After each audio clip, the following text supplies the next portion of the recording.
السلام علیکم دوستو، آپ دیکھ رہے ہیں نالج وکٹری اور ہمارا آج کا ٹاپک ہے خانہ کعبہ یعنی بیت اللہ۔ اللہ تبارک و تعالیٰ قرآن پاک کی سورت آل عمران میں ارشاد فرماتا ہے، اور بے شک اللہ تعالیٰ کا پہلا گھر جو لوگوں کے لیے مقرر کیا گیا وہ مکہ میں ہے، جو تمام دنیا کے لیے برکت والا اور ہدایت والا ہے۔ دوستو، کیا آپ جانتے ہیں کہ دنیا میں سب سے پہلے اللہ تبارک و تعالیٰ نے اپنے گھر خانہ کعبہ کو کس طرح اور کب بنایا؟ خانہ کعبہ کی تعمیر سب سے پہلے کس نے کی؟ اور خانہ کعبہ کا حج اور طواف کرنے والے سب سے پہلے کون لوگ تھے؟ اور آج کی خانہ کعبہ کی موجودہ تعمیر کتنے سو سال پرانی ہے؟ اور خانہ کعبہ کو اب تک کتنی مرتبہ تعمیر کیا جا چکا ہے؟ اور خانہ کعبہ کی پراسرار تاریخ کیا ہے؟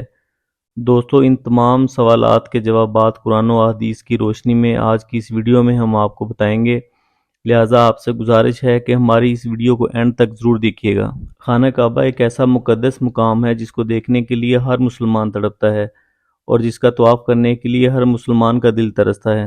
دوستو، خانہ کعبہ کی موجودہ عمارت 404 سال پرانی ہے اور اب تک خانہ کعبہ کو 10 مرتبہ تعمیر کیا جا چکا ہے۔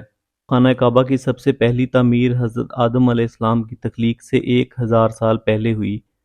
خانہ کعبہ کی سب سے پہلی تعمیر فرشتوں نے کی، جس طرح کے تفسیر قرطبی میں لکھا ہے، جب اللہ تبارک و تعالیٰ سے فرشتوں نے کہا کہ انسان تو تخلیق کے بعد زمین میں فساد برپا کرے گا اور بہت خون ریزی ہوگی، جس پہ اللہ پاک نے فرمایا کہ جو کچھ میں جانتا ہوں وہ تم نہیں جانتے۔ فرشتے یہ گمان کرنے لگے کہ اللہ تبارک و تعالیٰ ہم سے ناراض ہو گیا ہے۔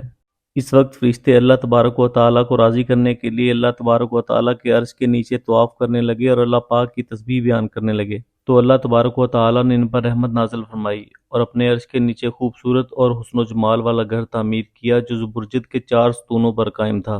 یہ گھر فرشتوں میں بیت المعمور کے نام سے متعارف ہوا، جس طرح کہ اللہ تبارک و تعالیٰ قرآن پاک میں سورۃ طور میں بیت المعمور کا ذکر فرماتا ہے۔ بیت المعمور فرشتوں کا کعبہ ہے اور یہ 7ویں آسمان میں عرش کے سامنے خانہ کعبہ کے بالکل اوپر ہے۔ فرشتوں کے درمیان بیت المعمور کی ایسی ہی حرمت ہے جیسی زمین پر کعبہ معظمہ کی حرمت ہے۔ یہ آسمان والوں کا قبلہ ہے اور ہر روز 70,000 فرشتے اس کا طواف کرتے ہیں اور نماز کے لیے حاضری دیتے ہیں۔ جو فرشتہ ایک بار بیت المعمور کا طواف کر لیتا ہے یا نماز پڑھ لیتا ہے، اس کے بعد دوبارہ اس کو کبھی موقع نہیں ملتا، بلکہ ہر روز نئے 70,000 فرشتے بیت المعمور میں حاضری دیتے ہیں اور اللہ تبارک و تعالیٰ کی عبادت کرتے ہیں۔ صحیح بخاری اور مسلم شریف کی حدیث ہے کہ حضور پاک صلی اللہ علیہ وآلہ وسلم کو بھی بیت المعمور دکھایا گیا تھا۔ اس سب کے بعد اللہ تبارک و تعالیٰ نے فرشتوں کو حکم دیا کہ زمین پر بھی اس بیت المعمور کی مانند میرا گھر بناؤ، تاکہ جس طرح فرشتے بیت المعمور کا طواف کرتے ہیں اسی طرح زمین پر میرے بندے اس گھر کا طواف کریں اور میری عبادت کریں۔ چنانچہ فرشتوں نے اللہ تبارک و تعالیٰ کے حکم کی تعمیل کرتے ہوئے سب سے پہلے زمین پر بیت اللہ شریف کی تعمیر کی اور اس کا طواف شروع کیا، اور فرشتوں نے ہی سب سے پہلے خانہ کعبہ کا حج کیا۔ خانہ کعبہ کی دوسری تعمیر اس وقت ہوئی جب اللہ تبارک و تعالیٰ نے حضرت آدم علیہ السلام کو تخلیق کے بعد زمین پر اتارا۔ جب حضرت آدم علیہ السلام جنت سے زمین پر تشریف لائے تو حضرت آدم علیہ السلام نے اللہ پاک کی بارگاہ میں عرض کیا کہ یا رب العالمین، میں یہاں نہ تو ملائکہ کی تسبیح اور تکبیر سن سکتا ہوں اور نہ ہی کوئی عبادت گاہ دیکھتا ہوں، جیسا کہ آسمان میں بیت المعمور کو دیکھا کرتا تھا جس کے ارد گرد فرشتے طواف کیا کرتے تھے۔ حضرت آدم علیہ السلام کی یہ فریاد سن کر اللہ تبارک و تعالیٰ نے ارشاد فرمایا کہ جاؤ، جہاں پر ہم نشان بتائیں وہاں پر کعبہ بنا کر اس کے گرد طواف بھی کر لو اور اس کی طرف منہ کر کے نماز بھی ادا کرو۔ حضرت جبرائیل علیہ السلام کو اللہ تبارک و تعالیٰ نے حضرت آدم علیہ السلام کی رہبری کے لیے ان کے ساتھ بھیجا۔ چنانچہ حضرت جبرائیل علیہ السلام اللہ تبارک و تعالیٰ کے حکم کے مطابق حضرت آدم علیہ السلام کے ساتھ چل پڑے۔ اس مقام پر حضرت جبرائیل علیہ السلام نے اپنے پر کو زمین پر مارا تو 7 زمینوں تک خانہ کعبہ کی بنیاد ڈال دی، جن بنیادوں کو فرشتوں نے 5 پہاڑوں کے پتھروں کی مدد سے بھرا اور ان بنیادوں پر چاروں طرف دیواریں کھڑی کر دیں۔ ان 5 پہاڑوں میں کوہ لبنان، کوہ طور اور کوہ جوت ہیرا وغیرہ شامل ہیں۔ اس طرح اس دوسری تعمیر میں حضرت جبرائیل علیہ السلام، حضرت آدم علیہ السلام اور حضرت اماں حوا رضی اللہ تعالی عنہا نے بھی شرکت کی۔ حضرت اماں حوا رضی اللہ تعالی عنہا مٹی اٹھا اٹھا کر لاتی اور حضرت آدم علیہ السلام خانہ کعبہ کی تعمیر کرتے تھے۔ جب خانہ کعبہ کی تعمیر کا کام مکمل ہو گیا تو پھر اللہ تعالیٰ نے حضرت آدم علیہ السلام کو طواف کرنے کا حکم دیا اور ساتھ ہی فرمایا کہ آپ پہلے انسان ہیں اور یہ پہلا گھر ہے۔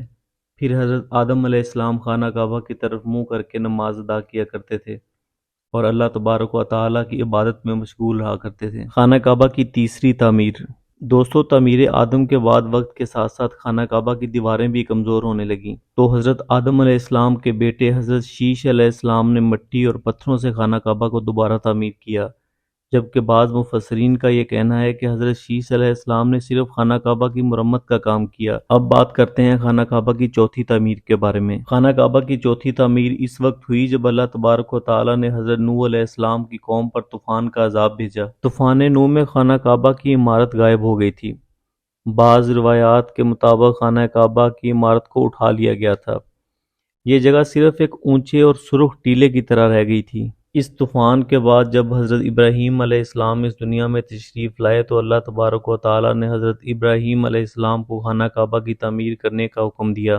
حضرت ابراہیم علیہ السلام نے چوتھی مرتبہ خانہ کعبہ کو کس طرح تعمیر کیا، اس واقعے کا پس منظر کچھ یوں ہے کہ جب اللہ تبارک و تعالیٰ کے حکم کے مطابق حضرت ابراہیم علیہ السلام نے اپنی بیوی حضرت بی بی ہاجرہ رضی اللہ تعالیٰ عنہا اور اپنے پیارے بیٹے حضرت اسماعیل علیہ السلام کو مکہ کی بنجر اور ویران زمین اور پہاڑوں کے درمیان چھوڑ دیا، جہاں پہ کوئی انسانی آبادی کا نام و نشان نہ تھا اور نہ ہی خانہ کعبہ کی عمارت۔ خانہ کعبہ کی جگہ بس ایک سرخ رنگ کا ٹیلہ تھا۔ اس وقت حضرت ابراہیم علیہ السلام نے اپنی بیوی اور بچوں کو چھوڑ کر اللہ تبارک و تعالیٰ کے حکم کے مطابق مکہ کی طرف پہلا سفر کیا۔ اس کے بعد جب دوسری دفعہ حضرت ابراہیم علیہ السلام اپنے خاندان سے ملنے کے لیے فلسطین سے مکہ آئے تو تب حضرت اسماعیل علیہ السلام کی قربانی کا واقعہ پیش آیا۔ تیسری بار جب حضرت ابراہیم علیہ السلام مکہ میں تشریف لائے تو حضرت اسماعیل علیہ السلام کی شادی ہوئی اور اس وقت حضرت ہاجرہ رضی اللہ تعالیٰ عنہا کا انتقال ہو چکا تھا۔ چوتھی مرتبہ جب حضرت ابراہیم علیہ السلام مکہ میں تشریف لائے تو آپ کی ملاقات آپ کے بیٹے حضرت اسماعیل علیہ السلام سے نہ ہوئی۔ پھر پانچویں مرتبہ جب حضرت ابراہیم علیہ السلام مکہ میں تشریف لائے تو اس وقت اللہ تبارک و تعالیٰ نے حضرت ابراہیم علیہ السلام کو بیت اللہ کی تعمیر کا حکم دیا۔ چنانچہ ایک روایت کے مطابق خانہ کعبہ کی بنیادوں کی نشاندہی حضرت جبرائیل علیہ السلام نے کی۔ اس پر حضرت ابراہیم علیہ السلام اور حضرت اسماعیل علیہ السلام نے تعمیر کا کام شروع کیا۔ جب کھدائی شروع ہوئی تو قدیمی بنیادیں ظاہر ہونے لگیں جن پر حضرت آدم علیہ السلام نے بیت اللہ شریف کی تعمیر کی تھی۔ حضرت آدم علیہ السلام کی بنیادوں کے ظاہر ہو جانے کے بعد خانہ کعبہ کی تعمیر شروع ہوئی۔ حضرت ابراہیم علیہ السلام اس بڑھاپے میں ایک کاریگر اور حضرت اسماعیل علیہ السلام ایک مزدور کی حیثیت سے خانہ کعبہ کی تعمیر کرنے لگے۔ کوہ لبنان، کوہ ہرا، کوہ ابو القیس، کوہ صفا اور کوہ مروہ، ان 5 پہاڑوں سے حضرت جبرائیل علیہ السلام پتھر اٹھا کر لاتے اور حضرت ابراہیم علیہ السلام خانہ کعبہ میں لگاتے۔ پھر حضرت جبرائیل علیہ السلام کی نشاندہی پر جبل ابو القیس کے کنویں سے 2 پتھر ملے۔ حضرت ابراہیم علیہ السلام ان پتھروں کو اٹھا کر لائے اور ان میں سے ایک پتھر حجر اسود تھا اور دوسرا پتھر مقام ابراہیم کے نام سے مشہور ہوا۔ دوستو، مقام ابراہیم وہ مشہور پتھر ہے جس پر کھڑے ہو کے حضرت ابراہیم علیہ السلام نے خانہ کعبہ کی دیواریں بلند کیں۔ جیسے جیسے خانہ کعبہ کی دیواریں بلند ہوتی جاتی ویسے ویسے یہ پتھر بھی ہوا میں بلند ہوتا جاتا تھا۔ دوستو، نبی کریم رؤوف الرحیم حضرت محمد صلی اللہ علیہ وآلہ وسلم نے ارشاد فرمایا کہ حجر اسود جب جنت سے اتارا گیا تو وہ دودھ سے بھی زیادہ سفید تھا، پھر انسانوں کے گناہوں نے اسے سیاہ کر دیا۔ ایک اور روایت کے مطابق نبی کریم صلی اللہ علیہ وآلہ وسلم نے ارشاد فرمایا کہ حجر اسود اور مقام ابراہیم جنت کے یاقوتوں میں سے 2 یاقوت ہیں۔ اللہ تبارک و تعالیٰ نے ان کے نور کی روشنی کو بجھا دیا ہے۔ اگر اللہ تبارک و تعالیٰ ان کے نور کی روشنی کو نہ بجھاتا تو یہ مشرق سے مغرب تک سب کو روشن کر دیتے۔ اب بات کرتے ہیں خانہ کعبہ کی 5ویں اور 6ٹھی تعمیر کے بارے میں۔ خانہ کعبہ کو 5ویں بار قوم عمالقہ اور 6ٹھی مرتبہ قبیلہ جرہم نے تعمیر کیا۔ خانہ کعبہ کی 7ویں تعمیر کرنے والے نبی آخر زماں حضرت محمد مصطفیٰ صلی اللہ علیہ وآلہ وسلم کے پاک نسب میں سے ایک بزرگ ہیں جن کا نام حضرت قصاص بن کلاب تھا۔ انہوں نے خانہ کعبہ کی اثر نو تعمیر کی اور ایک بے مثال اور پختہ عمارت تعمیر کی۔ پیارے دوستو، خانہ کعبہ کی 8ویں تعمیر کی ضرورت اس وقت پڑی جب قبیلہ قریش کی سرداری کے دور میں ایک زبردست سیلاب آیا جس سے خانہ کعبہ کی دیواریں بے حد کمزور ہو گئیں، تو متفقہ فیصلے کے تحت خانہ کعبہ کو قبیلہ قریش نے دوبارہ سے تعمیر کروایا، جس کی تعمیر میں نبی آخر زماں حضرت محمد صلی اللہ علیہ وآلہ وسلم کی ذات اقدس نے بھی شرکت فرمائی۔ خانہ کعبہ کی نویں تعمیر اس وقت ہوئی جب یزیدی فوج کی سنگباری کی وجہ سے خانہ کعبہ کی دیواریں شکستہ ہو گئیں، تو حضرت عبداللہ بن زبیر نے حتیم کعبہ جو کہ قریش کی تعمیر میں شامل نہیں کیا گیا تھا اس کو بھی شامل کر کے بنیاد ابراہیم پر خانہ کعبہ کو نئے سرے سے تعمیر فرمایا۔ خانہ کعبہ کی 10ویں تعمیر عبد المالک بن مروان کے نائب حجاج بن یوسف جو کہ ایک ظالم حکمران تھا، اس نے 74 ہجری میں پھر سے خانہ کعبہ کو قریش والی تعمیر کے مطابق بنوایا۔ اس کے بعد جب خلیفہ ہارون مسند پر بیٹھا تو اس نے خانہ کعبہ کو منہدم کرنے کا فیصلہ کیا اور حضرت عبداللہ بن زبیر کی تعمیر کے مطابق خانہ کعبہ کو تعمیر کرنا چاہا، لیکن امام ابو یوسف نے یہ کہہ کر انہیں روک دیا کہ اگر یہی طریقہ کار رہا تو پھر ہر آنے والا حکمران اپنی شہرت کے لیے خانہ کعبہ کو گرا کر نئی تعمیر کروائے گا۔